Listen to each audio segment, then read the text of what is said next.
నేను మొన్న మధ్య ఒక వీడియో చేశాను. నాదో చిన్న యూట్యూబ్ ఛానల్ ఉంది, సనాతనం అని. దాంట్లో 3,80,000 మంది ఉన్నారు. ఆ యూట్యూబ్ ఛానల్లో నేను చేసినటువంటి సారాంశం ఏంటంటే, ఒక పోస్ట్ వచ్చిందండి. ఆ పోస్ట్లో ఉన్నటువంటి అంశం ఏంటంటే గనక, శనీశ్వరుడు, ఆ శనీశ్వరుడిని శని యేసుని చేశారు. వరుడు, ఆ వరుణ్ణి యేసుని చేశారు. అంటే ప్రతిదానికి కూడా వాడికి సంధి, సమాసం, అక్షరం దేంతో సంబంధం లేకుండా చిట్ట చివరికి రావాల్సింది ఏంటంటే యేసు రావాలి. అట్లా తయారు చేసుకుని పాపం సంతోషపడ్డాడు అతను. దాన్ని ఖండన చేస్తూ ఒక చిన్న వీడియో చేయడం అనేది జరిగింది. ఇప్పుడు ఉన్న మన పరిస్థితి ఏమిటి సమాజంలో అంటే గనక, దీన్ని చిన్న ఉదాహరణతో చెప్పి నేను ముగించేస్తాను, అట్టే సమయం తీసుకోను. ఎందుకంటే ఇవాళ నేను ఏదైతే చెప్దాం అనుకున్నానో, రామాయణంలో ఉత్తరాఖండలో ఉన్నటువంటి అంశాన్ని తీసుకొని వచ్చాను. ధర్మాన్ని పాటిస్తే ఎటువంటి స్థితి కలుగుతుందనేది, దాన్ని శ్రీచరణులు అదే వృత్తాంతాన్ని చెప్పారు కనుక వారి హృదయానికి నేను బాగా సన్నిహితంగా ఉన్నానని చెప్పని భావించి సంతోషపడ్డాను. అందుకని చెప్పని ఒక చిన్న ఉదాహరణ చెప్పి మానేస్తాను. ఒక గొర్రెల కాపరి ఉన్నాడు. ఈ గొర్రెల కాపరి ప్రతినిత్యం అడవికి తీసుకెళ్ళడం, ఈ గొర్రెల పాపం కాయతోటి చేసుకోవడం ఇవన్నీ చేసుకుంటూ వస్తున్నాడు. అంతవరకు బాగానే ఉంది. అయితే ఇతనికి ఇబ్బంది ఎక్కడొస్తోంది అని అంటే, ఎప్పుడన్నా పులి వస్తే ఈ గొర్రెల మందలోంచి ఏదైనా ఒక గొర్రెని తీసుకు వెళ్ళిపోతుంది కనుక ఈ పులి దాటి నుంచి గొర్రెల మందని రక్షించుకోవడం అనేది అతనికి చాలా కష్టంగా ఉంది.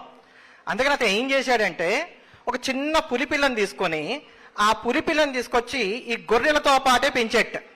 అది చిన్నతనంలోనే తేవడం వల్ల అది దానికి సహజ లక్షణమైనటువంటి పులి అనేటువంటి విషయాన్ని మర్చిపోయి ఈ గొర్రెలతో పాటే అది చక్కగా తృణాలు తింటూ ఆ గడ్డి మేస్తూ గొర్రెల్లాగానే పెరిగింది. ఇప్పుడు ఈ గొర్రెల్లాగా పెరుగుతున్నటువంటి ఈ పులి గొర్రెల మందలో ఉన్నటువంటి కారణం చేత ఎప్పుడన్నా ఈ గొర్రెల మందతో అటుగా అడవికి గనక ఇతను తీసుకువెళ్ళి వాటిని మేపుతున్నట్లయితే ఇంకొక పులి ఏదన్నా చూసినా కూడా, అరే ఇక్కడ మన జాతికి చెందిన పులి ఉంది కదా అని చెప్పి అటు పక్కకి రాకుండా వెళ్ళిపోతుంది. అప్పుడు ఈ కాపరి హాయిగా ఉంటూ వస్తున్నాడు. ఇలా ఉంటూ ఉండగా ఒకరోజు బెబ్బులు వచ్చి అది గర్జన చేసిందిట. గర్జన చేయగానే గొర్రెలన్నీ పరిగెట్టాయి. ఆ గొర్రెల మందలో గొర్రెల్లాగా పెరుగుతున్నటువంటి ఆ పులి కూడా పరిగెట్టిందిట. పరిగెడుతుంటే ఈ బెబ్బులు ఆశ్చర్యపోయి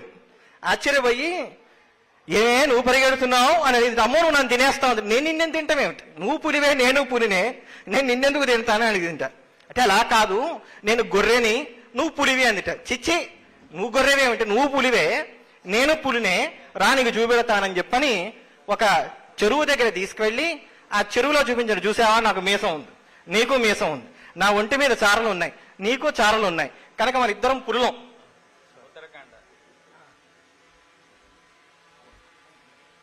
కనుక మన ఇద్దరం పులులం. ఇప్పుడు చూడు, నేను గాండ్రిస్తున్నా, ఇప్పుడు నువ్వు మాట్లాడు, నువ్వు గాండ్రించావు, కనుక మన ఇద్దరం పులులమే, మన ఇద్దరికి ఎక్కడా కూడా వ్యత్యాసము లేదు. పిచ్చిదానా, నిన్ను వాయి మారు చేసి గొర్రెలాగా పెంచాడు అంతే అని చెప్పిందిట. అప్పుడు దాని యొక్క స్వరూపాన్ని తెలుసుకున్నటువంటిదై అది వెంటనే గర్జన చేసింది. గర్జన చేసేసరికి అక్కడ పక్కన ఉన్నటువంటి ఆ గొర్రెలన్నీ కూడా పరిగెట్టేట. అట్లా మనం అందరము కూడా మన సహజ లక్షణాన్ని అనుసరించి చక్కటి పురులమైనటువంటి మన అందరినీ కూడా ప్రస్తుతం ఉన్నటువంటి సమాజంలో గొర్రెల్లాగా బతికేటట్టుగా తయారు చేస్తున్నారు. కనుక మనం అందరం గొర్రెలేం కాదు, మనం అందరం కూడా పులులము, మనం అందరం కూడా గర్జన చెయ్యాలి, మనల్ని చూసి గొర్రెలు పరిగెత్తాలి అని చెప్పని మన ధర్మాన్ని మనం తెలుసుకొని దాన్ని ఆచరించగలిగితే సరిపోతుంది. ఇదే పని ఇప్పుడు మీరు అందరూ చేస్తున్నారు, అందులో సందేహం ఏం లేదు. దీన్ని ఇంకాస్త చైతన్యపరిచి 10 మందిలో కూడా తీసుకువెళ్లేందుకు గాను మరింతగా ఇటువంటి కార్యక్రమాలు పదే జరగాలని చెప్పని ఆశిస్తున్నాం. నాకు ఈ అవకాశం ఇచ్చినటువంటి శ్రీకాంత్ శర్మ గారికి, ఇక్కడ ఏం చేసినటువంటి పెద్దలందరికీ కూడా కృతజ్ఞతలను తెలియజేసుకుంటున్నాను.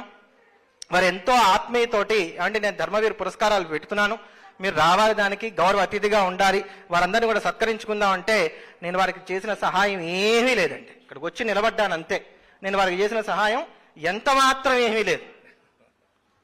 వారికి వచ్చి ఇక్కడ ఊరికి నేను నిలబడి ఉన్నాను. అందుకని నేను ఇక్కడ చెప్పదలుచుకుంది ఏంటంటే, ఎవరైనా సరే ధర్మాన్ని ఆచరిస్తుంటే దానికి సహకరించండి, లేదా ఓ దండం పెట్టండి, రాళ్ళేసే ప్రయత్నాలు చేయకండి. ఇది మీరు అందరికీ, నేను అందరికి కూడా చేతులెత్తి దండం పెట్టి చేస్తున్నటువంటి విజ్ఞప్తి ఇది. చేతనైతే సహకరించండి, లేదు చేతులెత్తి దండం పెట్టండి, రాళ్ళు వేయకండి. ఇటువంటి పురస్కారాలు ఇస్తున్నప్పుడు వాళ్ళలో మరింత ఉత్తేజం కలగడానికి వారు మరింత ముందుకు సాగడానికి అవకాశం ఏర్పడుతుంది కనుక ఇటువంటి పురస్కార కార్యక్రమాలు మరిన్ని సాగాలని వీరికి మరింత శ్రేయస్సు కలగాలని చెప్పని కూడా ఆశిస్తున్నాను. ఈరోజు చాలా అద్భుతమైనటువంటి విషయం. పుష్పగిరి శ్రీవారు సాక్షాత్ వారు నడిచేటువంటి దైవం. వారు వచ్చారు, మనందరూ కూడా అనుగ్రహించారని అంటేనే మనలో నిద్రాణమై ఉన్నటువంటి దైవ తేజస్సు మేలుకొని మరింతగా మనం ఉపక్రమించగలుగుతామంటంలో సందేహం ఏమీ కూడా లేదు. ఈ విషయాన్ని తెలియజేస్తూ మరొక్క మారు శ్రీకాంత్ శర్మ గారికి కృతజ్ఞతలు తెలియజేసుకుంటున్నాను. ఈ మహత్తరమైనటువంటి కార్యక్రమాన్ని ఏర్పాటు చేసినటువంటి శ్రీకాంత్ శర్మ గారికి కరతాళ ధ్వనులతో మన అందరం కూడా కృతజ్ఞతలు చెప్పుకోవడం అనేది మన కర్తవ్యం.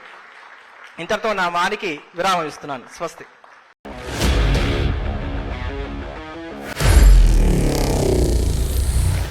Honor Signatus, the biggest gated community in the heart of the city. Spacious 3, 3.5 and 4 BHK apartments at Kukatpalli, High-Tech City. 27.5 acres, 18 towers, G+25 floors, 1695 to 3815 square feet unit sizes. For more details, search for Honor Signatus.